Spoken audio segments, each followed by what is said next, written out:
Capítulo 4 do livro de Mateus. Evangelho de Jesus Cristo segundo Mateus. Aleluia. Eu quero lhes falar nessa noite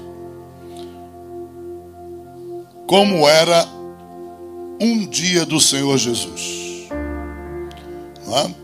Como é que ele vivia o seu dia. E eu selecionei entre muitos dias, já porque ele ministrou na terra durante mais de 3 anos, eu selecionei aqui um dia da vida dele. E aí vocês comparem o dia de vocês com o dia dele. Eu fiz isso, quase eu fugi da Bíblia. Eu quase fugi do que eu estava lendo. Então o dia dele começou com aquilo que Mateus redigiu a partir do versículo... Troquei o óculos, mas o oftalmologista me enganou.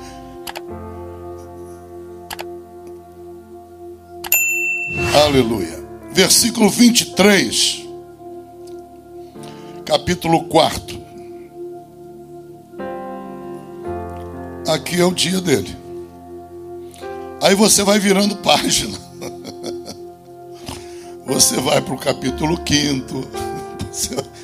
Você não se assusta, foi o dia de Jesus. Vai para o 6. Aí chega no final do 6, você pensa que acabou, não acabou ainda. Vai para o 7. E aí pensa de novo que acabou, vira mais uma página, vai para o 8. Aí lá no 8, esse dia só vai acabar no versículo 17. O dia que começou no capítulo 5. Voltem ao capítulo 5. Vai terminar em Mateus 8:17. Então, voltando ao início, vamos ver como é que foi a manhã dele. E a manhã dele, diz a Bíblia, ele começou, versículo 23, pregando o Evangelho, e começou dizendo, e percorria Jesus toda a Galileia. Então ele acordou para percorrer toda a Galileia. Percorrer fazendo o quê? Bom, no versículo 23 está escrito que ele começou o dia ensinando nas sinagogas. Depois, ele começou a pregar o Evangelho fora das sinagogas, na rua. Formou-se uma enorme multidão, segundo o texto. E aí ele começou a pregar para essa multidão. Vem o versículo 23, parte final, e diz que, além de pregar, ele também saiu curando todas as enfermidades, todas, e moléstias, doenças entre o povo.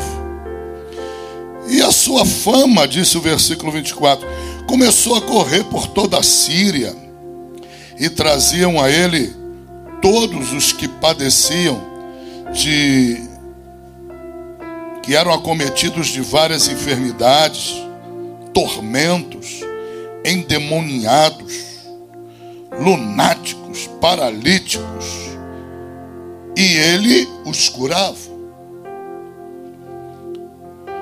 Em seguida vem o versículo 25 e diz que ele começou a percorrer pela Galileia, juntou-se uma enorme multidão, ele atravessou Decápolis, Jerusalém, da Judéia, da além do Jordão, e foi caminhando no seu dia maravilhoso.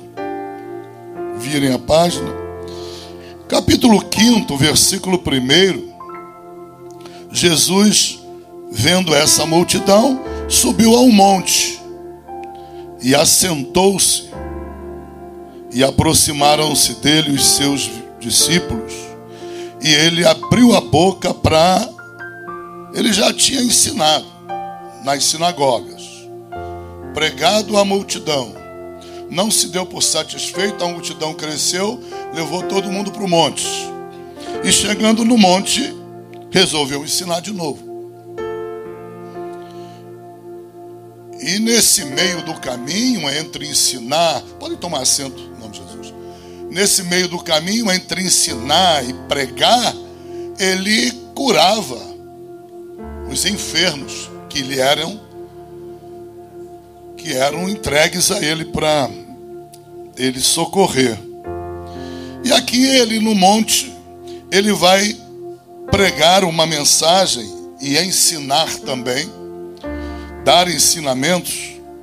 E essa mensagem é aquela mensagem que é a mais famosa da Bíblia Sagrada. Talvez nenhum pregador, nenhum pastor tenha ousado pregar tanto tempo, tantas coisas variadas numa mesma mensagem, tantos ensinos profundos dentro de uma mesma mensagem, ao ponto de Deus destacar esta mensagem como o Sermão da Montanha ou o Sermão do Monte. E esse Sermão do Monte começou aqui com as beatitudes ou as bem-aventuranças e foi atravessando, não é? Versículo 13 ele começa a falar sobre a importância dos discípulos entenderem que eles eram sal da terra, eles dariam sabor, dariam tempero, não é? À terra, e que tinham que manter a salinidade deles. O sal deles não podia tornar-se um sal insípido, que não salgasse, não é? Depois fala no versículo 14 que eles também eram a luz do mundo e que não se pode esconder uma cidade edificada sobre um monte, nem se acende uma lâmpada e se coloca debaixo do alqueire, mas no velador lá em cima da casa, para dar luz a todos os que estão na casa. Ou seja, nós não podemos ter a nossa luz escondida, né? E ele conclui dizendo que assim devemos resplandecer a nossa luz. Depois ele parte para um outro item do Sermão do Monte, onde ele vai falar do cumprimento da lei e dos profetas, para que ninguém interpretasse ou achasse que ele veio abrogar a lei, né? Essa expressão abrogar que está na Bíblia, poucos de vocês conhecem, porque ela é uma expressão jurídica, né? No mundo jurídico, nós, promotores, advogados, e juízes e legisladores também que produzem leis, né? Você tem o ato de abrogar ou o ato de derrogar. O Congresso Nacional, quando ele revoga completamente uma lei, se diz que ele abrogou a lei. E é esse termo que Jesus usa aqui, né? E se o Congresso Nacional revogar apenas uma parte de uma lei, não se diz que a lei foi abrogada, diz-se que a lei foi derrogada. Derrogar significa revogar parcialmente, e abrogar significa revogar completamente. O texto aqui usa a palavra abrogar. Não cuideis que vim destruir a lei ou os profetas. Não vim abrogar, mas cumprir. Ok? Sem problema? Porque em verdade ele continua, não é? E ele valoriza, não é? Dizendo: qualquer, pois, que violar um desses menores mandamentos e assim ensinar aos homens, não vai para o inferno não, mas vai ser o menor no céu. Ok? Atenção, aqueles que violarem um desses pequenos mandamentos e ensinarem a violação, será um dos menores no céu, no reino dos céus. Porém, os que cumprirem esses mandamentos e ensinarem o cumprimento dos mandamentos, ele diz: ele será chamado grande no reino dos céus. Porque vos digo que se a vossa justiça não exceder dos escribas e fariseus. E assim vai Jesus ensinando. É todo o sermão do monte, não é? Todo o sermão do monte. E chega uma hora, já próximo de entardecer, lá no capítulo 8, aleluia, que a Bíblia diz: e aconteceu que, capítulo 7, versículo 28, e aconteceu que, concluindo Jesus esse discurso, a multidão se admirou da sua doutrina, porquanto os ensinava com autoridade, e não como os escribas ensinavam. E descendo ele do monte, seguiu uma grande multidão, continuou seguindo. A multidão estava seguindo a Cristo já de manhã, não é? Antes dele subir o monte. A multidão foi levada por ele para o monte, e depois a multidão continuou crescendo quando ele desceu do monte. O dia dele não acabava. Eu queria ter essa saúde aqui maravilhosa, né? Todos nós queríamos ter. Espetáculo, né? E descendo ele do monte, seguiu uma grande multidão. E eis que veio um leproso e o adorou, dizendo para ele: Senhor, se quiseres, podes tornar-me limpo. Jesus, estendendo a mão, tocou no leproso e disse: quero ser limpo. Veja que o texto ele está dizendo, desde o início do dia de Jesus, que ele nunca virou as costas para nenhum enfermo. Ele nunca recusou curar qualquer enfermo. Ele nunca rejeitou. Ok? Todos os enfermos, doentes, que se aproximavam buscando cura, eram curados. E este leproso, vocês sabem o que é uma lepra. Uma lepra é uma doença, é uma enfermidade contagiosa. Então, o leproso, ele era rejeitado pelas multidões. Se a multidão que estava ali soubesse que estava ali um leproso, ele era agarrado e jogado para fora, porque os leprosos não podiam conviver, né? Hoje há muito respeito, é uma bênção saber como a sociedade evoluiu para manter o cuidado com o leproso. Naquela época não havia cuidado algum, era expulsá-lo da sociedade e ele tinha que se esconder em algum lugar, longe da sociedade. O único propósito da sociedade é não ser contaminada por ele. Mas não havia muita misericórdia, não. Quando um leproso era um judeu, ele tinha o caminho da cura. E o caminho da cura ele tinha que buscar o templo, buscar os sacerdotes. Se vocês quiserem entender esse caminho da cura, em casa meditem no capítulo 14 de Levítico, ok? No meu próximo estudo, na primeira segunda-feira, se Deus permitir, no meu retorno, eu vou falar muito desse capítulo 14, tá bom? E vamos usar o exemplo da lepra, mas não do exemplo da lepra como uma enfermidade dessa natureza, mas uma lepra como exemplo simbólico do pecado. Ok? Vamos falar muito disso no próximo estudo.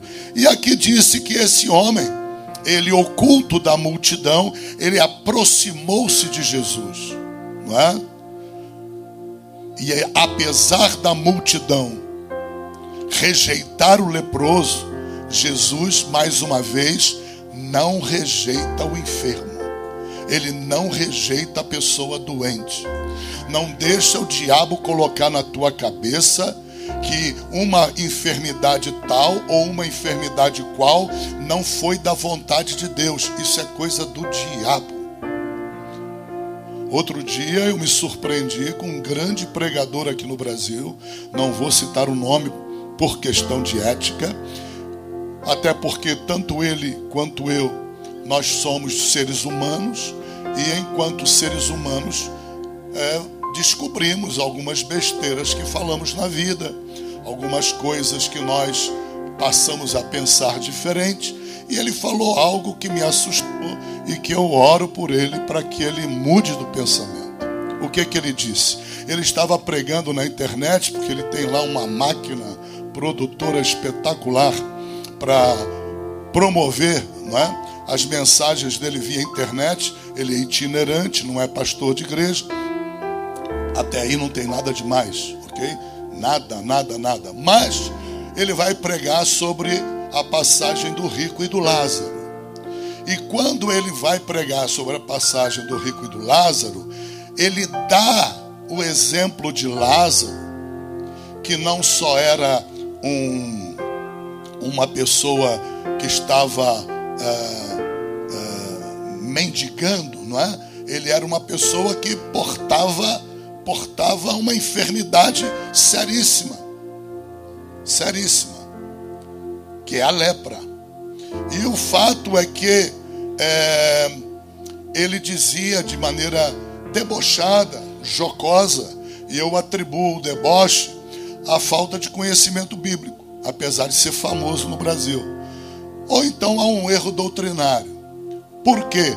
Ele diz assim: esses pastores ficam por aí pelo mundo dizendo que Jesus curou todas as enfermidades, que Jesus cura todos que o procuram, por que então não curou Lázaro? Eu falei, é simples. Se lesse o título, ia perceber. Em primeiro lugar, aquilo é uma parábola. Personagem de parábola não se cura. É fictício. Bom, mas vamos então pular para a segunda opção. Qual é a segunda opção? Ele não crê que é uma parábola, como eu também não creio. Pastor, estou ficando doido com o senhor. O senhor, um segundo atrás, deu a entender que o senhor cria. Não, eu só estou dizendo como está escrito na tua Bíblia. Se você abrir no texto, Lucas capítulo 16, você vai identificar que em cima está parábola do rico e do Lázaro. Não foi Jesus, não foi o Espírito Santo que escreveu aquilo. Foi o homem, para facilitar o entendimento do texto. Mas está escrito. Então, se ele tivesse um pouco de cuidado, ele abordaria: olha, tem uma corrente aí de pensamento que entende que isto é uma parábola. E é possível que seja. Eu não acredito. Mas eu já pertenci à igreja que cria. Ministérios inteiros creem. E quem redigiu aqui, quem foi dividindo a Bíblia em seções, escreveu como parábola. Então cria também. É uma crença comum. E não é obrigatório a crer nisso, não é obrigatório a não crer. Eu pessoalmente não creio, mas eu reconheço que da maneira com que está redigida, é muito provável que possa ter sido.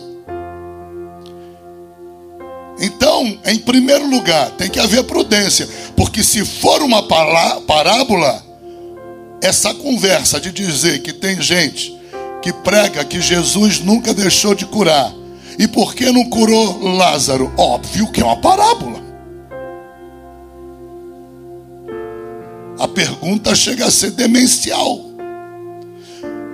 Então vamos à segunda hipótese. Vamos à hipótese de não ser uma parábola. Foi um fato real, como eu creio também. Bom, como um fato real, vamos abrir lá, porque a própria parábola explica. Ora, havia um homem rico, capítulo 16, verso 19, de Lucas. Havia um homem rico e vestia-se de púrpura e de linho finíssimo e vivia todos os dias regalado esplendidamente. E havia também um certo mendigo chamado Lázaro, cheio de chagas. Pode ser lepra, pode ser o que for. Observem o verbo haver.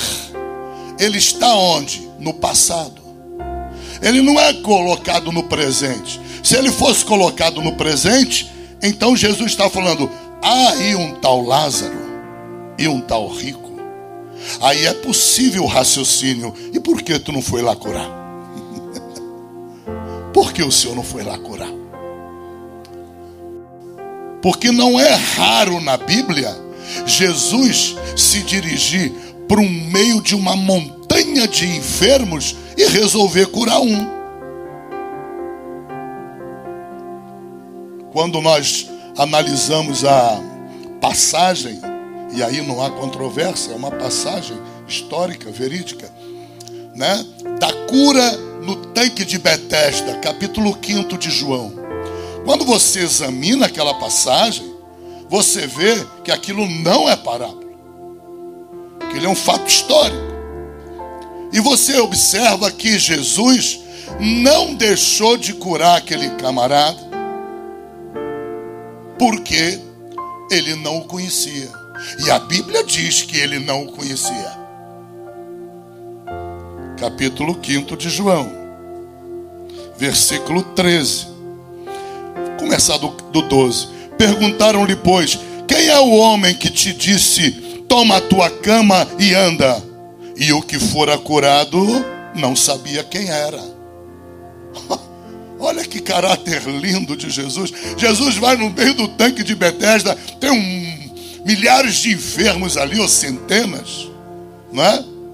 Ele se dirige àquele homem que não o conhecia, tinha nem noção de quem ele era, e ele resolve curá-lo. Imagina se ele não vai curar quem o conhece. Imagina se ele não vai curar um filho dele, um servo dele. Entenda. Então, voltando ao Lázaro abençoado. Olha aqui. O verbo aqui é haver, e ele está empregado no passado. Havia. Então, é possível que isso seja um fato histórico, não seja uma parábola? Eu creio. Por vários aspectos aqui dentro, eu creio. Porém, não há prova. Nem a prova de que é uma parábola e nem a prova de que é um fato histórico. Cada um, a Bíblia diz que aquilo que não é feito por fé é pecado. Cada um exercite a sua fé, agarra-se à doutrina e firma. Mas vamos tratar do assunto desse pregador. Por que então que Jesus não curou Lázaro? Bom, primeira resposta: se for uma parábola, não tem como curar, bonitão. É uma figura de linguagem. Se for um fato histórico, observa o verbo, está no passado. Jesus pode estar falando de alguém que viveu há algum tempo atrás dele. Por que não? Por que não? Quando você fala de passado e você não precisa em que ponto o fato ocorreu, é porque é possível que esse fato tenha acontecido em algum tempo no passado da vida de Jesus. É possível que Jesus tenha conhecido Lázaro, é possível, mas ainda não tenha começado o ministério dele. O que Jesus disse para sua mamãe Maria? Mulher, não é chegada a minha hora. Dá para entender? Por isso os pregadores têm que tomar cuidado com o que pregam. Tomar cuidado para não passar vergonha. O pior que joga na internet, alguém vai examinar esse negócio. E aí a pessoa fica marcada. É um grande pregador, admiro muito, tá bom? Muito, respeito muito.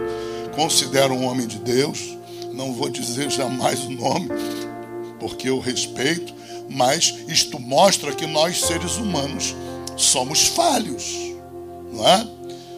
Qual é a postura que ele está assumindo? É uma postura feia. Se ele não tem um revestimento de poder para operar milagres, respeita quem tem. Eu estou em busca e eu respeito quem tem. Entende? Eu respeito, admiro, não tenho inveja, não tenho ciúmes, mas eu admiro e respeito. Agora, não é porque eu não tenho que eu vou ficar pregando asneira, dizendo que história é essa que na minha Bíblia Jesus curou todo mundo o tempo todo, e ele era um ser humano. Eu estou falando de um dia de trabalho dele na terra. Então, nesse dia de trabalho, ele chega na terra, no final do dia já, e ele desce do monte cansado, exausto, depois de uma aula. Não é de 2 horinhas, como eu dou aqui na segunda-feira, não.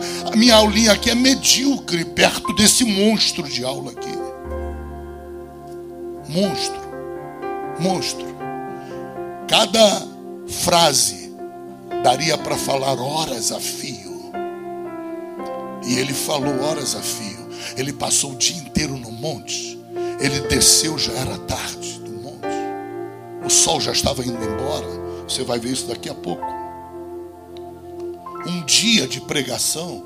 Às vezes as pessoas reclamam ficar na presença de Deus para ouvir uma mensagem de 1 hora. Morrem de tédio. Como é que vai passar 24 horas por dia no céu? É complicado, né? É complicado. Morrem de tédio. Só não tem tédio para televisão. Para praia, não tem tédio não. Carne gosta. Então o leproso, ele adorou o Senhor Jesus. Aquela adoração tocou.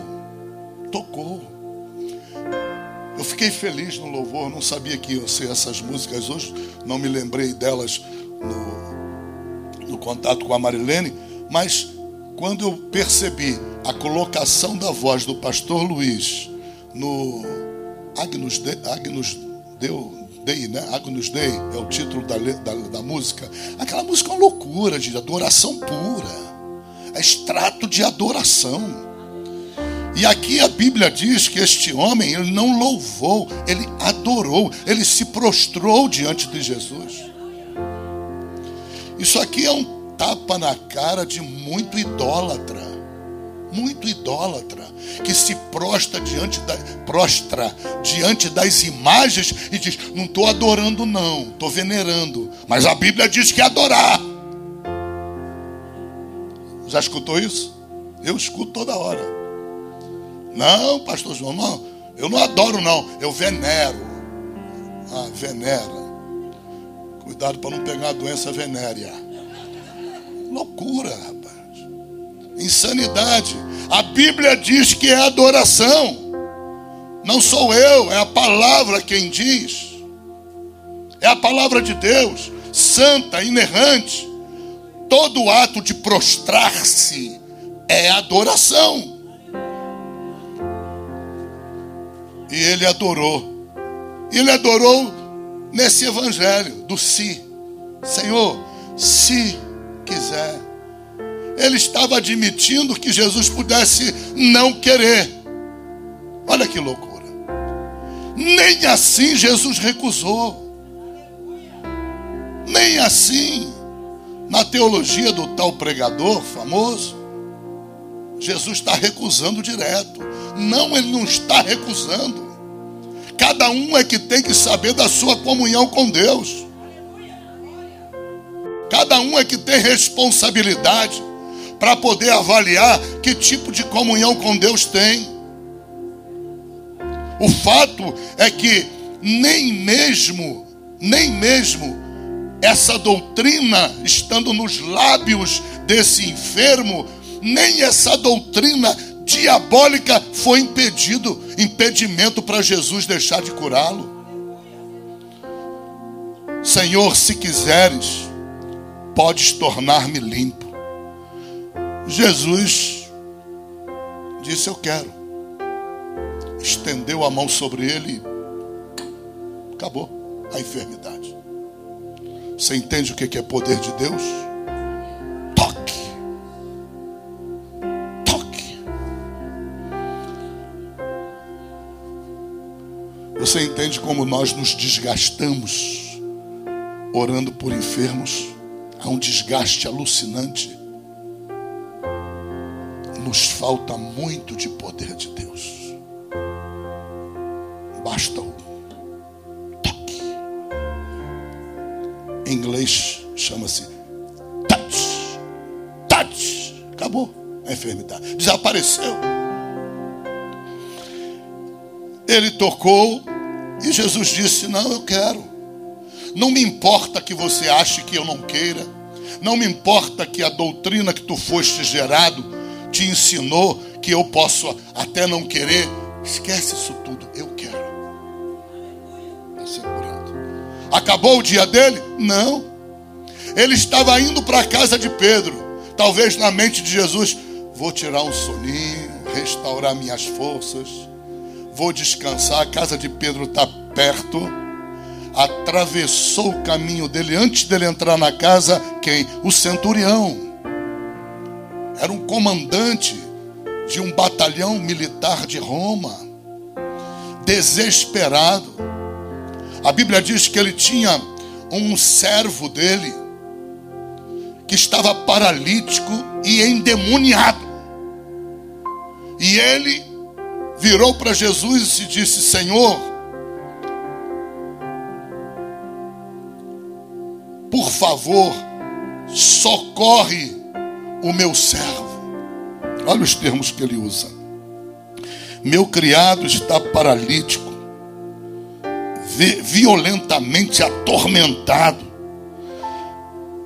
Você está pensando que o cansaço de Jesus, que já devia ser um cansaço torturante, impediu Jesus de querer ir até onde estava esse servo? Jesus disse assim: eu irei e lhe darei saúde. Eu irei, eu vou até lá. Estou exausto, estou no meu limite. Jesus ama curar enfermo, querido. Meu Deus do céu. Uma das coisas que mais ele amou na terra foi curar as pessoas enfermas. Precisamos restaurar esses valores sobre Cristo. Por quê? Porque muitas vezes a enfermidade é mais real para nós do que Jesus é real para nós. Isso é um problema sério. Seríssimo. Nós podemos nos afirmar como cristãos, como crentes em Cristo Jesus, mas a realidade da enfermidade para nós, ela é muito mais real do que Cristo é real para nós. Aí é problema. Aí é problema. É problema. Jesus falou: eu irei. Presume-se aqui, dentro desse contexto absurdo desse dia de cansaço, presume-se que ele estava exausto, mas disse: eu vou lá. Ele está atormentado. Ele está enfermo, paralítico. Eu vou lá. Aí vem o centurião e diz: eu não sou digno que tu vá. Uau! Parou tudo. Para tudo. Como assim? Não, eu não sou digno que tu entre debaixo do meu telhado. Uau! Eu sou comandante de tropa. Eu dou uma ordem para um soldado meu e ele simplesmente obedece. Eu sei que tu é rei. Eu sei que tu é comandante também. O meu criado só precisa de uma palavra tua. Ele falou: bom, então não vou mais. Eu achei que fosse. eu achei que eu iria, mas diante dessa fé, pode ir embora, já está restaurado. Aí Jesus diz: eu nunca vi, nem dentro de Israel, nem entre os filhos de Deus, fé como essa. O que espantou Jesus? Foi ele dizer: eu sou indigno, minha casa é indigna de te receber, meu telhado é indigno de tu estar debaixo dele. É muita confissão de pecado. É muita confissão de pecado numa frase pequena, dizendo: eu sou indigno. Meu Deus, quantas vezes nós seríamos curados só dizendo essas coisas para Deus, reconhecendo a indignidade do nosso pecado, a indignidade dos nossos pensamentos, das nossas emoções e atitudes.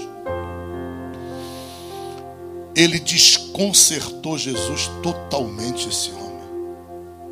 E Jesus continuava cansado, exausto. Pode ir embora. E a Bíblia diz, sabe o quê? Diz assim: vai, como você creu, assim será feito. Do jeito que você creu, vai embora. Vou orar nada, não vou lá nada, pode ir embora. Meu Deus do céu, que covardia. Vai, e naquela mesma hora o seu criado foi curado. Aleluia. Acabou o dia de Jesus? Não. Ele está sonhando com a casa de Pedro. E aí o que ele faz? Pedro, vamos logo entrar em casa, porque a multidão vai me arrebentar. Eu já não estou aguentando, preciso beber alguma água, alguma coisa. E aí ele chega na casa de Pedro, a sogra de Pedro está enferma. Ah, Jesus. E agora? Pedro, adia a água. Onde é que está tua sogra? Está lá no leito. Jesus dá a volta em torno do leito, cobre a sogra dele com a sua sombra. Eu creio, e toca na mão dela. A Bíblia diz que no momento em que ele toca na mão dela, a febre desaparece. Terminou o dia de Jesus? Não terminou. A multidão está reunida lá fora. Sai. Tem mais enfermo, tem mais gente precisando. E aí diz assim: chegou a tarde, trouxeram-lhe ainda muitos endemoniados, e ele com a sua palavra expulsou deles os espíritos, curou todos os que estavam enfermos. Uau! Todos.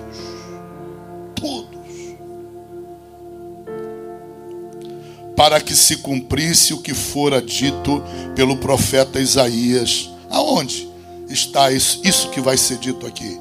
Capítulo 53 de Isaías. Profeta messiânico que disse: ele tomou sobre si as nossas enfermidades e levou as nossas doenças. Aleluia. Aleluia.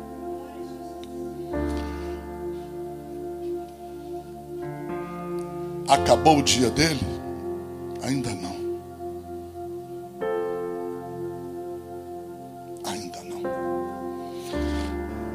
E Jesus, vendo em torno de si a multidão, ordenou que passassem para outra margem. E aproximando-se dele um escriba disse: mestre, aonde quer que fores, eu te seguirei. E disse Jesus: as raposas têm covis e as aves do céu têm ninhos, mas o Filho do Homem não tem onde reclinar a cabeça. Veja, isto não significa que Jesus não tinha um lar. não significa que ele não tivesse uma casa, não tivesse uma cama para inclinar a cabeça. Ele está profetizando sobre a cruz do Calvário. Ele está lançando sobre esse escriba uma profecia sobre a cruz. Lá na cruz, a madeira não deixava ele reclinar a cabeça. A cabeça tinha que ficar pendurada para a direita ou para a esquerda ou para baixo, mas não podia reclinar. E outro de seus discípulos lhe disse: Senhor, permite-me que primeiro vá sepultar meu pai, e etc. E entrando Jesus no barco, versículo 23, seus discípulos o seguiram. Aleluia. E eis que no mar se levantou uma grande tempestade, que o barco era coberto pelas ondas, ele, porém, estava dormindo. Chegou a hora dele dormir. Ele estava exausto. O dia dele começou lá no capítulo 5. Ele ensinou, pregou, curou enfermos aos milhares no meio das multidões. Ensinou o sermão mais extraordinário que alguém já pregou debaixo do céu. Desceu do monte, querendo buscar descanso. Aleluia. O leproso atravessa o caminho dele, pede socorro. Ele toca no leproso. Quero ser limpo. Ele vai em direção à casa de Pedro. Centurião atravessa o caminho dele, pede socorro por uma pessoa. Ele diz: eu irei lá. Mas a mensagem de fé do centurião impediu que ele fosse. Se ele fosse, a glória seria maior para ele ou seria menor? Seria menor. Por isso ele não foi. Para que a glória de Deus fosse dobrada, triplicada. Para que o centurião visse a glória de Deus em uma lente de aumento. Aleluia. Por isso ele não vai. Aleluia. Ele entra na casa para descansar, mas ali não é o lugar de descanso dele. O lugar de descanso dele vai ser no mar. E ele vai ser acordado no meio de uma tempestade. Os discípulos estarão loucos, ensandecidos, desesperados, despidos de fé. Ele diz: até quando eu vou estar convosco? Vocês ainda não têm fé. Mar, aquieta-te. Vento, cala-te. E acalmou a tempestade. O lugar de descanso dele foi no barco. Enquanto ele dormia, ele foi acordado para continuar fazendo a obra de Deus. E dali ele vai para a cidade de Decápolis. Aleluia. Esse é o dia ao qual eu vim aqui para falar para vocês, para que nós venhamos a fazer uma comparação entre a obra que cada um de nós faz e a obra que Jesus fazia durante um dia. Para mostrar a cada um de vocês o quanto nós estamos aquém de Jesus Cristo. O quanto nós estamos parados. O quanto nós estamos degustando das mensagens. O quanto nós estamos degustando dos prazeres do Espírito através dos ensinos, das mensagens, mas nós mesmos não nos desgastamos na obra. Não. Veja que ele, como Filho de Deus, unigênito, o Emanuel, Deus encarnado, ele usava cada minuto do seu dia para o seu ministério, para a obra do Senhor. Ele fazia com que cada minuto se transformasse numa oportunidade para socorrer alguém, para estender as mãos para alguém. Aleluia. Em nome de Jesus. Não deixa o diabo, não deixa a incredulidade, não deixa pregações mentirosas ou equivocadas pôr em dúvida que não é vontade de Deus te curar. Não deixa isso acontecer. Não deixa. Deus é bom. Deus é Pai. Deus é Pai e Deus é bom. Não é da natureza de Deus te evitar. Jesus não evitou o leproso.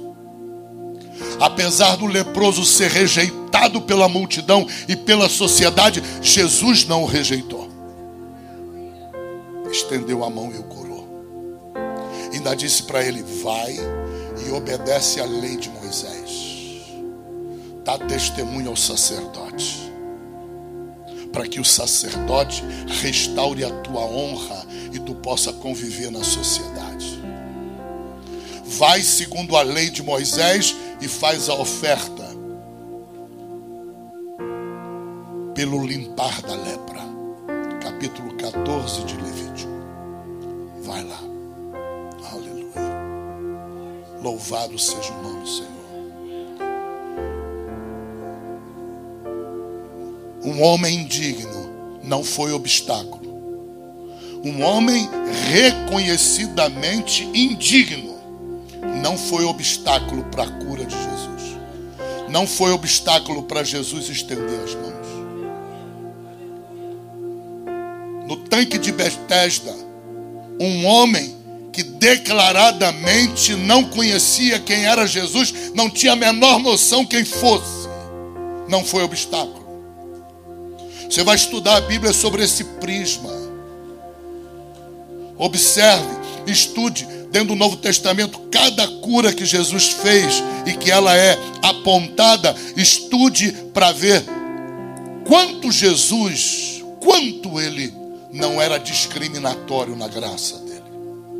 A graça de Deus não é discriminatória. A graça de Deus é para todos. É para todos, sem exceção. Crendo em Cristo ou não crendo, tendo fé ou não tendo. Jesus havia descido do Monte da Transfiguração, um pai desesperado com o filho endemoniado à beira da morte, os demônios solapando a ponto de destruir a vida do filho. Os 9 apóstolos que ficaram na base do monte não tiveram condições de expulsar aquele demônio, de trazer libertação, de trazer cura, porque não oravam, não jejuavam. E porque não oravam e não jejuavam, a fé era pequena. E eles foram a Jesus e perguntaram: por que nós não conseguimos? Por causa da vossa fé. A casta de demônios só com oração e jejum. Oração e jejum produz o que? Fé. Fé. A vossa pequena fé é a causa. E o pai virou-se para Jesus e diz: socorre-me. Senhor, se tu podes curar, me socorre. Aí Jesus fez um trocadilho com ele: se tu podes crer, só pode ser trocadilho. Se tu podes crer, tudo é possível aquele que crê. Aí o camarada caiu em si pela besteira que havia dito. Se tu podes curar, o cara reconhecendo que Jesus não podia. Tinha dúvida. Índice de fé 0. Ele punha em dúvida se Jesus tinha poder para curar e diz isso na cara do Senhor. Aí Jesus falou: bom, se tu está achando que é possível que eu não possa, então esse aqui que é possível que não pode, vai dizer para você assim: se tu puder crer, tudo é possível que crê. Uau! Aí ele abaixa a cabeça e se humilha. diante de Jesus. O que ele disse para Jesus? Senhor, me ajuda na minha incredulidade. Pronto, está tudo resolvido. O que disse o centurião? Eu não sou digno. O que disse esse aí? Ajuda-me na minha incredulidade. Veja que o que muitas vezes bloqueia a cura, impede Deus de curar, é o orgulho, é a soberba, é a falta de confissão de pecado. Deus quer conserto. E enquanto não houver conserto, não tem cura. Não tem.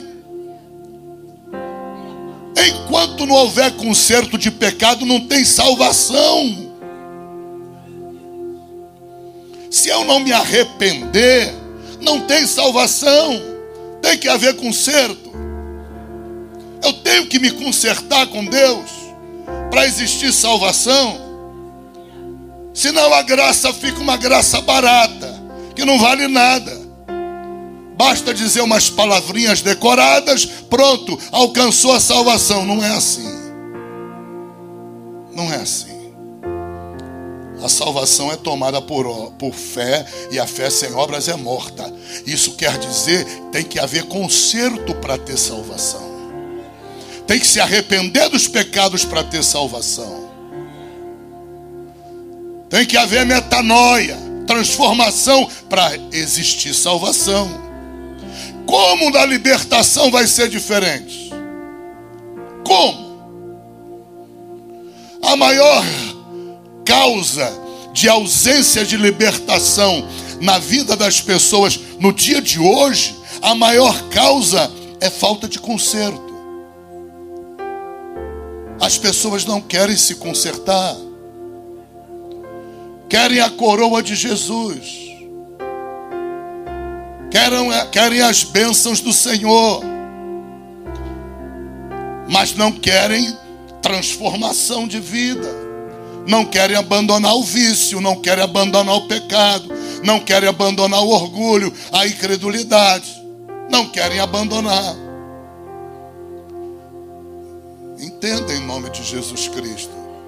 O conserto, ele é pressuposto para a libertação. Houve conserto com o leproso? Houve.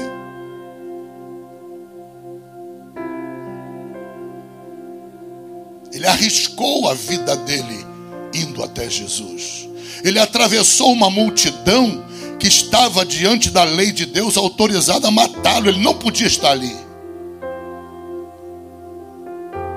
Então ele acreditou no fundo que o Senhor poderia.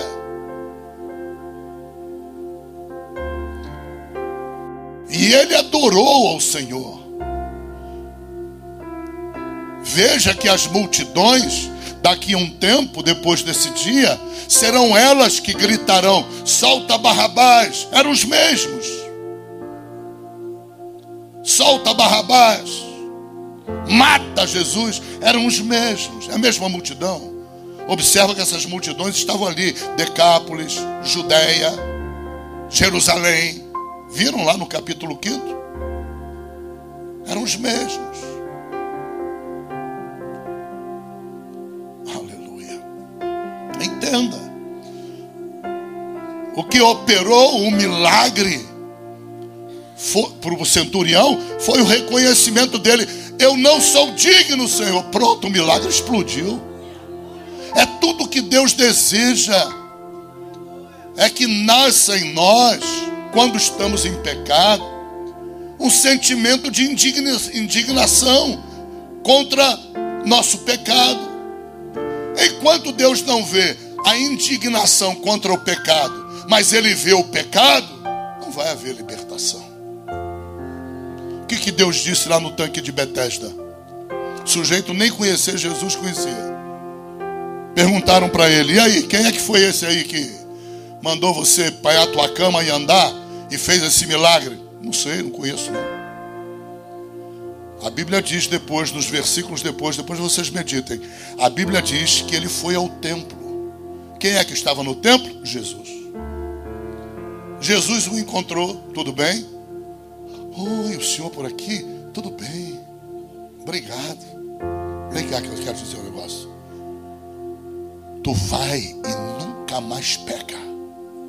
O dia que tu pecar, vai te acontecer coisa pior. Esse evangelho ninguém gosta. É só graça. Aleluia. Vai te acontecer coisa pior. Não se esqueça disso. Você entenda em nome de Jesus Cristo. Deus é totalmente intencionado na nossa cura. O que bloqueia somos nós, não é Ele. O que nós não conseguimos é descobrir aonde está o bloqueio na nossa vida. Por isso nós precisamos tomar consciência de onde está esse bloqueio. Orar a Deus e perguntar onde é que está o bloqueio. Por que somos crentes em Cristo Jesus? Entra dia e sai dia, estamos enfermos. Oramos pela cura e parece que os ouvidos de Deus estão entupidos. Parece que a mão dele está atrofiada. A de Jesus, você vê, está escrito assim: e Jesus, estendendo a mão, tocou no leproso. As mãos do Senhor estão estendidas. A palavra de Deus diz a respeito no Velho Testamento que o Senhor dizia assim em Isaías: as minhas mãos estão estendidas, elas não estão atrofiadas, elas não estão recolhidas para que não possa socorrer. Então o problema está em nós. É muito orgulho na nossa vida. É tanto orgulho que a gente tem dificuldade de perdoar um irmão da igreja. Tem dificuldade de perdoar. Às vezes tudo que a pessoa precisa é do teu perdão. Tudo que a pessoa está precisando é que você perdoe. Mas a pessoa orgulha em primeiro lugar. Isso é problema. Deus dá tempo aqui, Deus dá tempo ali. Mas o plano de Deus é a nossa restauração. Como é que Deus vai nos estender a mão, sabendo Ele que aquilo que bloqueia a bênção é alguma coisa que Deus odeia, abomina no ser humano? É um problema. Tudo na nossa vida, as portas, elas se abrem automaticamente na nossa vida quando nós reconhecemos a nossa indignidade, quando nós reconhecemos a nossa hipocrisia, quando nós reconhecemos a nossa arrogância, a nossa mesmice, soberba, tudo isso coberto de uma capa bem religiosa. Aí piora mais ainda. Quanto mais eu colocar capa religiosa no meu pecado, mais ódio, mais ira, mais abominável aquilo se torna para Deus. O que aconteceu aqui foram atos de revisão dos conceitos e valores. Foram atos pessoais em que as pessoas voltaram atrás no seu pecado. E esses atos dentro da Bíblia, eles se avolumam. Se avolumam. E Jesus vai abençoando as pessoas ou sendo impedido. Por que Jesus entrou no tanque de Betesda? Havia centenas ali precisando de milagre. E ele só fez em uma pessoa. Por que com essas multidões ele curou a todos? Por quê? Por que num lugar ele pôde operar o milagre, num outro lugar ele preferiu não operar? É porque tem alguma coisa abominável. É porque existe alguma coisa que causa repulso. Não é que a vontade dele não seja curar. Não, o problema está em mim, está em você. Não está nele. Quando a gente diz, como aquele pregador, por que ele então não curou Lázaro? O que ele está querendo dizer é que ele crê que a vontade de Deus é não curar um monte de gente. Não, não é a vontade de Deus. A vontade de Deus é curar. Esse monte de gente é que está soberbo, orgulhoso, está no pecado, não quer se consertar. O foco está invertido. Está invertido. Na medida em que nós nos rendermos. Por que o poder de Deus é liberado na rendição? Porque a rendição mata a carne. A entrega destrói a carne. E tudo que Deus mais tem problema conosco vem da carne, vem da natureza adâmica. Entenda em nome de Jesus. Aleluia. Louvado seja o nome do Senhor. Esse foi o dia de Jesus. Um dia na vida de Cristo inteiro para vocês avaliarem a performance do Senhor e a nossa performance. O quanto nós temos nos envolvido na obra de Deus e o como Ele era envolvido na obra de Deus. É assustador. Eu me sinto envergonhado. Eu me sinto envergonhado. Às vezes eu falo assim, poxa, mas prego na quarta, ensino na segunda, prego domingo de manhã, dou aula aqui, dou aula ali de Bíblia e tal e coisa. Aí quando eu fui meditar nesse texto, eu falei, meu Deus do céu, eu tenho até vergonha do que eu falei para Deus há pouco tempo em oração. Vergonha. Vergonha. Que Deus possa nos dar mais sinceridade. Que Deus possa nos conceder mais sinceridade. Se nós somos crentes em Cristo Jesus de verdade, nós precisamos viver sinceramente. A palavra de Deus, ela é muito clara. Quando você vem para o altar com a oferta, na hora que você for colocar a oferta, sabe o que é que diz a Bíblia? Para antes e pensa. Tem alguém que você precisa perdoar? Tira a tua oferta. Vai perdoar a pessoa. Está na Bíblia. As pessoas estão ofertando de qualquer maneira. Estão colocando oferta com orgulho, com soberba. E o coração está com raiva do irmão. Teve um crente aqui há pouco tempo. É homem ele, é meu amigo. Eu disse para ele, você tem muito ódio dessa pessoa. O problema é que essa pessoa é um escolhido de Deus. E Deus diz na Bíblia que o ódio é assassinato. Olha o perigo que você está correndo. Porque ele bradava, eu tenho ódio desse cara, o tal cara que ele falava. Cuidado, em nome de Jesus. A quem muito ensina, muito será cobrado. Muito será cobrado. Temos muitos obreiros aqui dentro. Muitos obreiros. O teu coração tem que estar limpo. Para Deus te usar. Te prosperar espiritualmente em todos os caminhos. Tem que estar limpo. Jesus disse, com o amor com que vocês se amarem, o mundo saberá que vocês são meus discípulos. Faça uma revisão se existe algum irmão teu que você tem que perdoar. Vai. Quando eu trato de casais na igreja, eu tenho um segredo. Um segredo que eu e minha mulher conhecemos.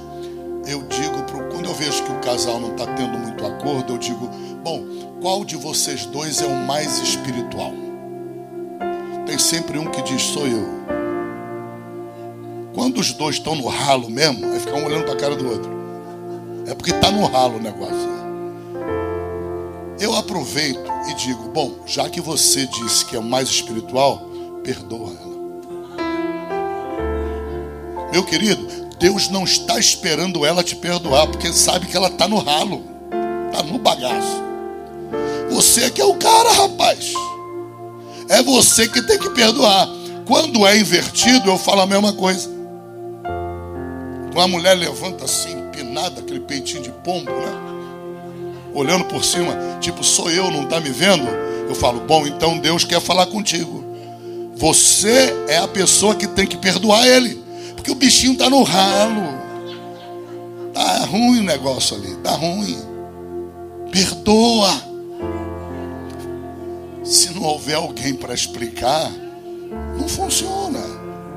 Então, entre dois irmãos que não se falam, acontece a mesma coisa.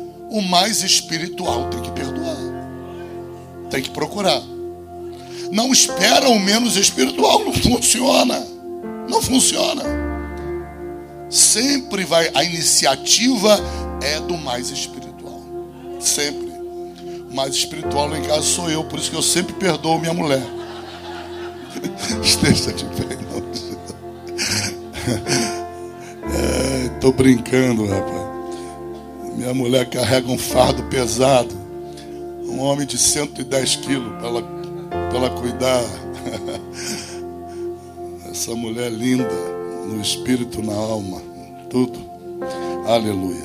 Irmãos, eu queria agora orar contra as enfermidades. Amém? Contra as enfermidades. Eu quero levantar um clamor aqui na igreja.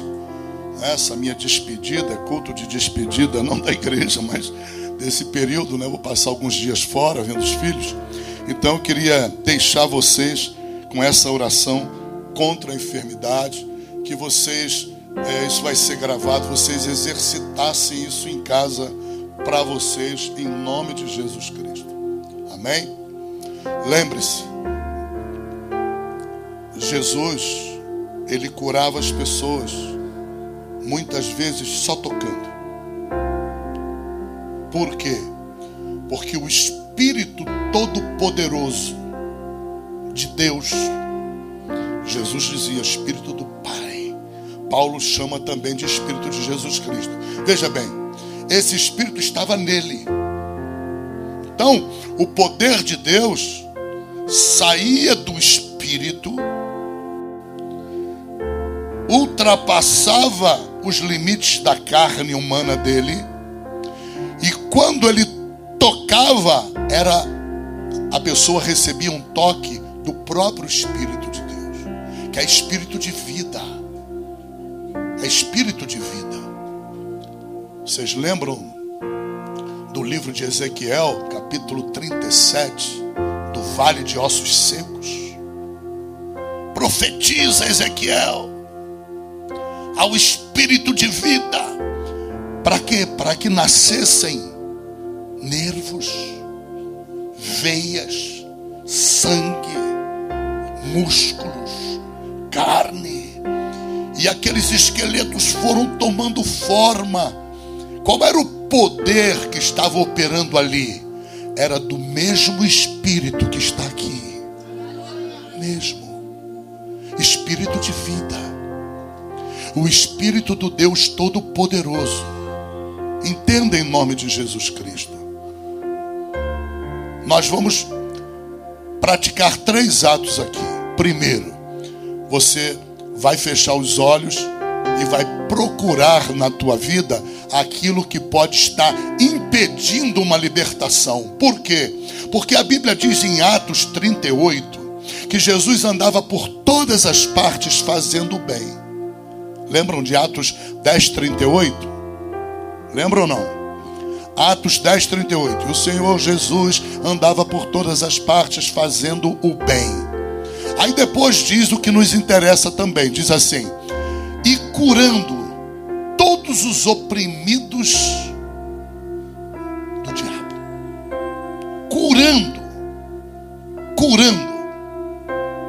Então, muitas enfermidades, ou a maioria delas, ou todas elas, ou todas elas, têm origem em Satanás.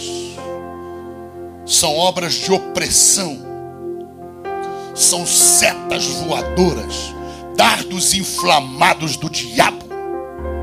Entenda em nome de Jesus Cristo, que atingem a alma da pessoa, ficam ali cravadas e precisam desencravar. E muitas vezes a medicina não consegue desencravar. Enfermidades que estão lá cravadas há anos naquela carne, naquele órgão, naquele rim, naquele baço, naquele fígado, e a medicina não consegue desencravar, porque a origem é espiritual. E se a origem é espiritual, satânica, diabólica, só o poder de Deus. Só o poder de Deus. E por isso nós somos igreja. Eu te trouxe essa mensagem por isso, para que você veja a naturalidade com que isso acontecia. Jesus tocava.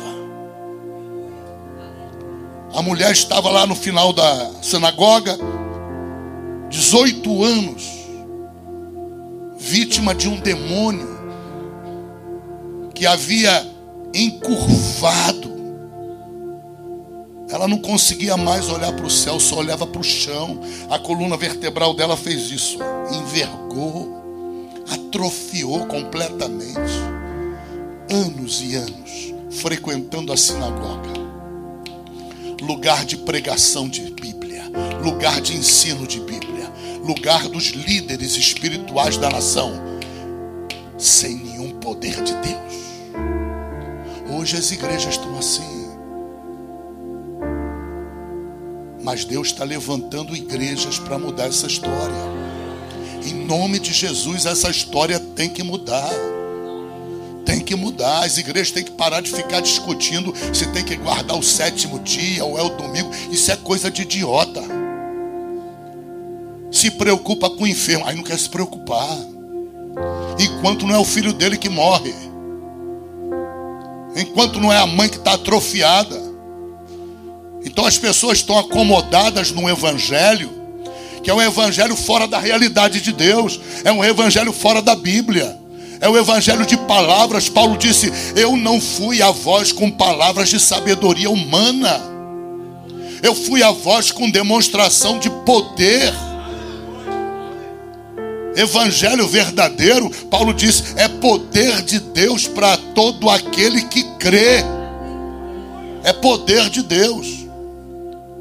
Tem o seu aspecto teológico? Tem. A Bíblia é o início do conhecimento de tudo sobre Deus. Ela é o início, não é? Mas ela não se esgota em si própria, porque nós temos que nos relacionar com Deus. Nós temos que amadurecer, temos que orar, temos que jejuar, temos que sacrificar, louvar, adorar, para construirmos um relacionamento. Ninguém constrói só lendo Bíblia.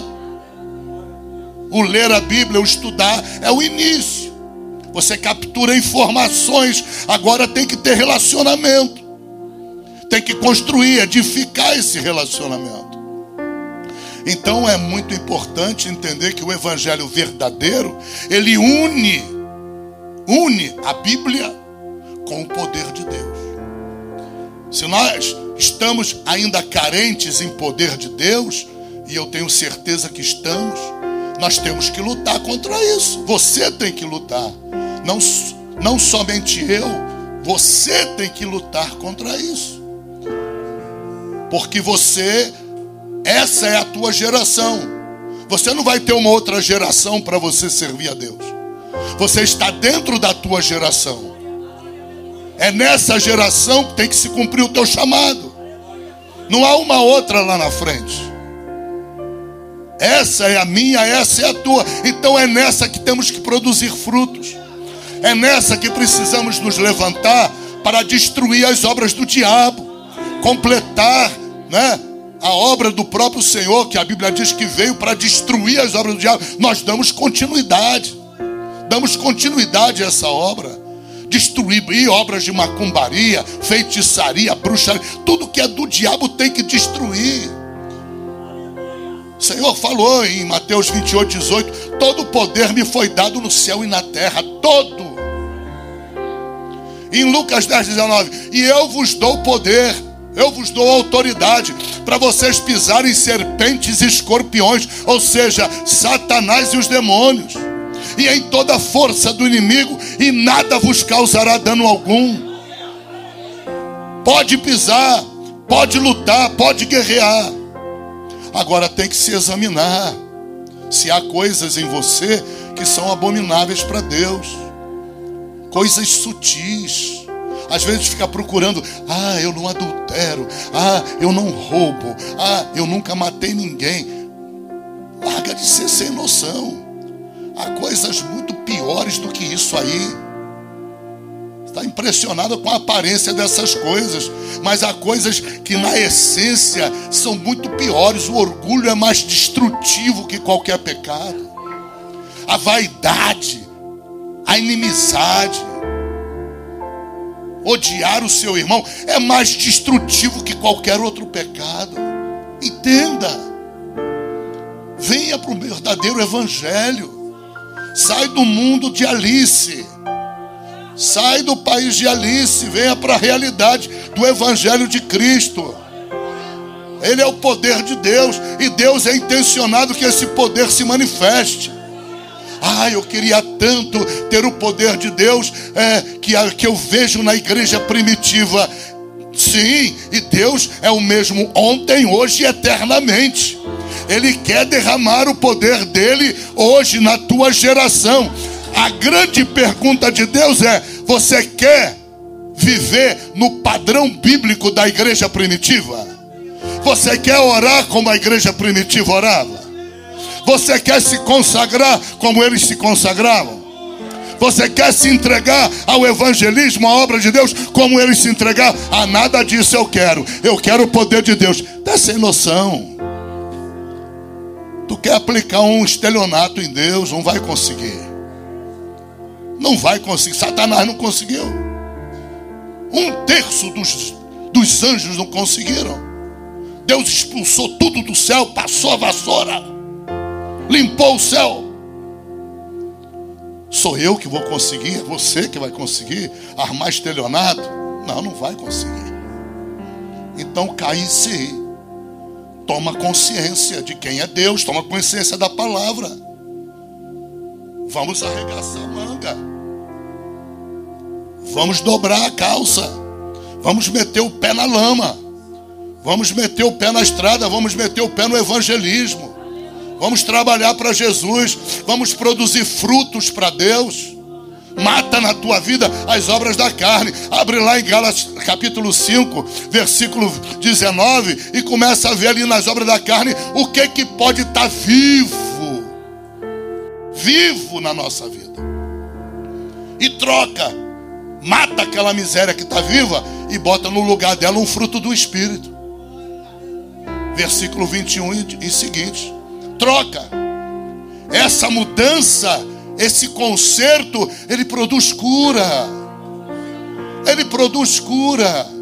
E quando não há o conserto, a pessoa vai morrer daquela enfermidade. Se renda. É sinal de rendição. Deus está vendo que você está se rendendo à palavra dele. Isto é sério. Levante tuas mãos depois para a glória. Amém? E eu vou clamar por você. Agora, ninguém de boca fechada. A Bíblia diz no Salmo 81, 84, diz: eu sou o Senhor teu Deus, que te tirei da terra do Egito. Abre bem a tua boca e eu a encherei. Tem que abrir a boca, ok? Agora é clamor. Não é aquela oração que eu ensinei segunda-feira que é para intimidade. Não, aquela é do quarto secreto. Esta aqui é clamor, é batalha espiritual. Nós vamos queimar demônio agora. Você agora tem que ser intrépido. As obreiras têm que ser ousadas. Intrépido. Há pessoas com câncer aqui dentro. Há pessoas com perda de audição. Há pessoas com perda de visão. Há pessoas aqui que estão com enfermidades graves no fígado, no pâncreas. estão com enfermidades graves. Então você tem que ter amor cristão para você levantar o braço e ficar rouco em nome de Jesus. Entenda. Vamos orar. Pai, ouve a oração silenciosa de cada um, Pai. Cada um nessa hora, Pai, está se lavando no teu sangue, Pai. Ninguém pode se aproximar de ti em oração sem lavar, sem o lavar do sangue, Senhor. Em nome de Jesus Cristo, Pai. Eu espero que depois desse clamor haja reconciliação na igreja, Pai.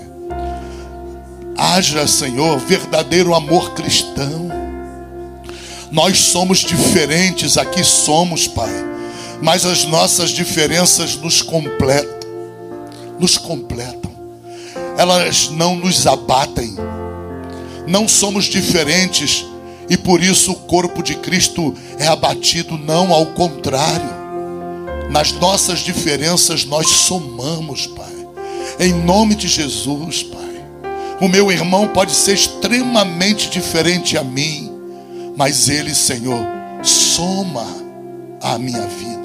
E eu somo a vida dele, Senhor. Assim é um casal, Pai. É um marido e uma esposa. Muitas vezes são totalmente diferentes, mas eles se somam, Pai. Eles se completam, Pai. Oh, Pai, que cada um comece a olhar para a diferença do outro como um alvo a ser completado, não a ser diminuído, Pai. Dá essa consciência, Pai. Em nome de Jesus Cristo. A razão pela qual muitos estão enfermos é porque a realidade da enfermidade deles, Pai, é maior do que a realidade de Cristo Jesus na vida deles.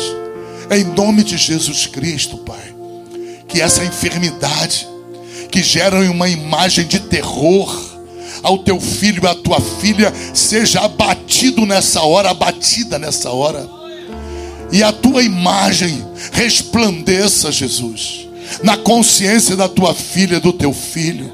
Em nome de Jesus Cristo, Senhor, da consciência do pecado, gera arrependimento, Pai, gera amor genuíno, transmite, Pai, esse amor ágape que está no teu coração, esse amor que não se ufana, esse amor que não se ensoberbece, não suspeita mal, tudo sofre, tudo crê.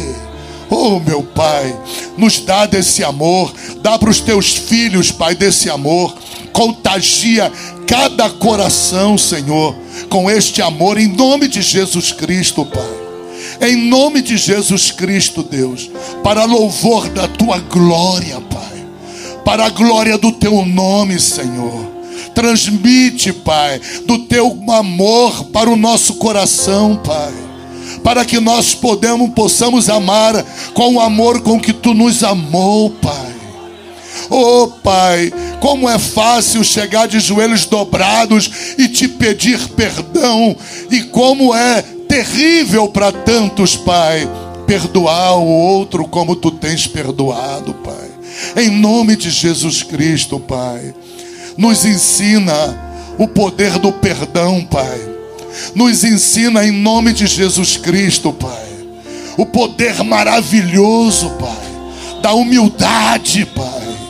Em nome de Jesus, constrói humildade, um espírito quebrantado, um coração contrito, constrói, Pai, no meio da igreja, e abate todo o espírito soberbo, Pai, todo o espírito ensimesmado em si próprio, todo o espírito orgulhoso, Senhor, em nome de Jesus, seja abatido, em nome de Jesus Cristo, Pai, em nome de Jesus, Senhor. Em nome de Jesus, aceita o pedido de perdão da tua igreja. É o teu povo santo, lavado e remido pelo poder do teu sangue, Pai. Aceita em nome de Jesus Cristo, Deus. Em nome de Jesus, eu te suplico nessa hora, Pai, em que o povo vai levantar os braços em sinal de rendição, Pai. Eu te suplico nessa hora, toma esse sinal, Pai, como um sinal de rendição, como um sinal em que eles estão se entregando para Ti agora, Pai, e se entregando ao Teu domínio, Pai, se entregando ao Teu poder, Pai. Essa rendição deles, ela quer dizer assim para Ti: Pai, faça comigo a Tua vontade, envia-me a mim, usa-me, Senhor, conforme o Teu querer. Eu me rendo, Pai, o meu orgulho está rendido agora. Eu estou vazia, eu estou vazio, eu me esvazio agora diante de Ti, Pai, em nome de Jesus. Toma esse sinal de rendição, Pai, materializa, Pai, essa rendição na vida dos Teus filhos, no mundo espiritual, Pai. Não deixa que eles estejam rendidos só no mundo físico, Pai, só no mundo visual, só no mundo da aparência, só no mundo, oh Pai, de que estão sendo vistos. Não deixa, Pai, faz com que eles se rendam, faz com que eu me renda no mundo espiritual, Senhor, em nome de Jesus, Pai. Recebe a rendição dos Teus filhos, Pai, toma eles para Ti, porque eles estão rendidos agora. Rabacanterebiassuriandarabacalabá, trepliploplashow, bilobiandarabacalabandasai, labandasúria, labandasarga, labandarrécia, em nome de Jesus, Pai. Vai operando, Senhor da glória, opera um milagre, meu Pai. Toca, Senhor, toca, Jesus, toca no leproso, toca, Jesus, toca na sogra de Pedro, mas toca no João, toca no Pedro, toca no Alfredo, toca, Jesus, pelo poder do Teu Espírito.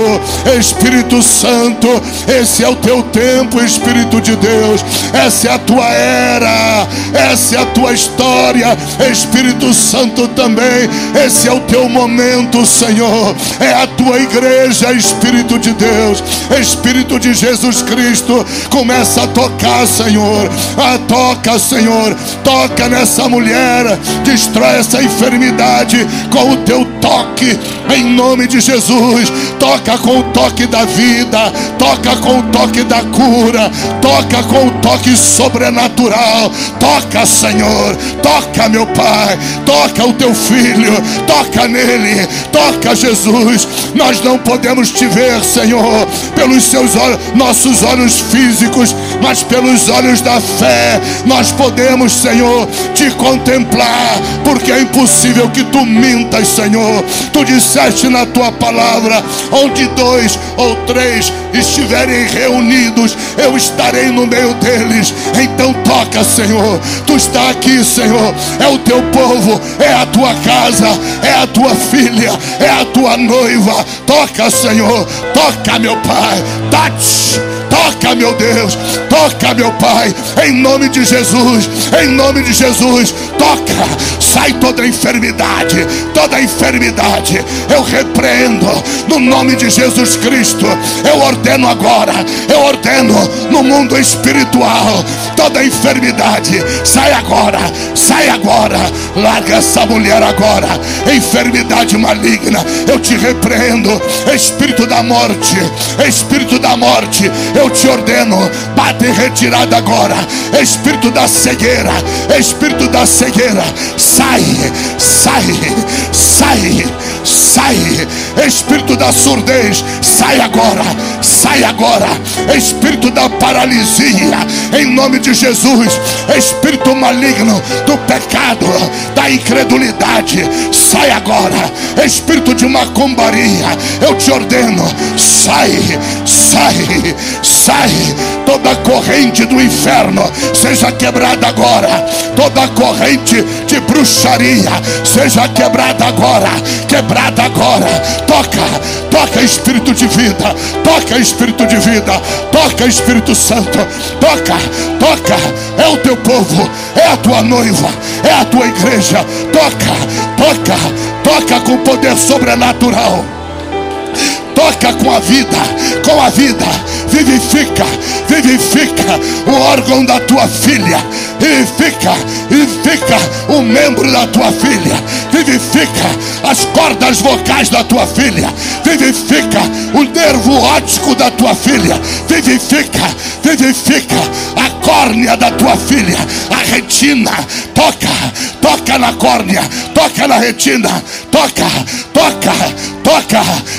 nas células de audição, toca, Senhor, arranca as células mortas, arranca, multiplica, vivifica, Pai, em nome de Jesus, em nome de Jesus, em nome de Jesus, em nome de Jesus, Pai. Opera, Senhor, opera na adoração da tua igreja, Pai. Opera na adoração do teu povo, Pai. No meio da adoração, Pai, opera, Pai, continua a operar, porque não é por força, nem por violência, nem por power, é pelo teu Espírito, Pai. Não é por poder, mas é pelo teu Espírito. Opera em nome de Jesus, Pai. Opera no meio da adoração, enquanto o teu povo te adora. Opera, visita, Pai, visita, impacta a tua filha, batiza ela com o Espírito Santo, batiza ela com o Espírito Santo, dá o revestimento, Pai, dá, Pai, batiza com fogo o teu servo, meu Pai, enche ele do teu fogo, enche ele do teu fogo. Tu chama o teu servo nessa noite de ministro de labareda de fogo, Rabacalamparamata, alavassúbia, alavasábia, em nome de Jesus, batiza com fogo, batiza com fogo, batiza com poder sobrenatural, enche esse vaso de azeite, enche esse vaso do teu poder, enche esse vaso da tua glória, xerianda lavassúria, tremanta lavassorguiandarai, em nome de Jesus, recebe a unção de Deus, recebe, fale para Deus como o rei Davi, unge Deus a minha cabeça com óleo e o meu cálice transborda, Deus, dá o transbordar,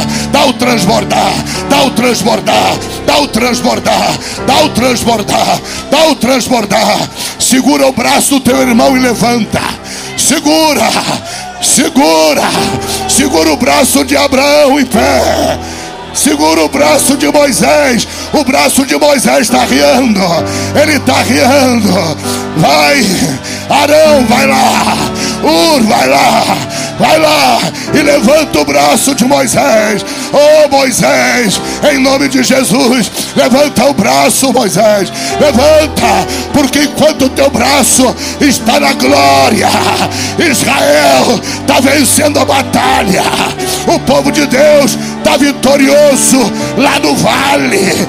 Mas se tu abaixar o braço, os amalequitas começam a vencer, os amalequitas começam a ter vitória. Em nome de Jesus, Deus, sustenta a rendição do teu povo, enquanto o teu povo te adora, vai operando, Pai, vai operando um milagre, é causa impossível, Pai, é poder de Deus, para aquele que crê, em nome de Jesus, impacta, Pai,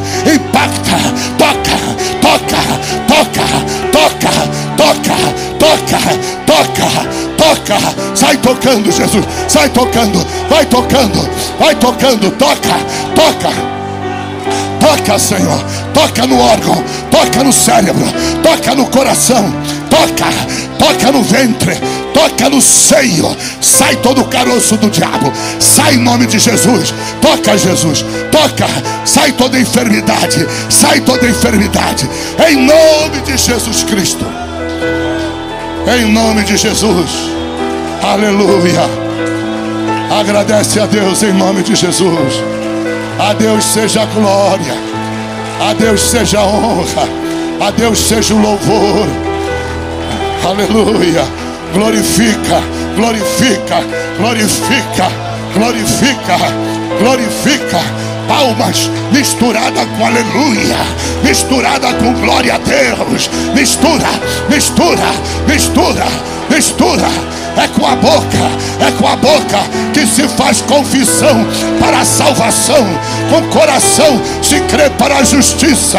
Aplaude ao Senhor, aplaude a Ele. Só Ele é digno de aplauso, só Ele é digno de glória, só Ele é digno de exaltação. Ele é digno de toda adoração, toda adoração. Adora, adora, adora, adora, adora. Diga para Deus: Deus, me faz um adorador em espírito e em verdade, Deus, em nome de Jesus Cristo. Louvado seja o nome do Senhor. Aleluia. Fecha os teus olhos em nome de Jesus. Aleluia. Aleluia. Aleluia. Aleluia.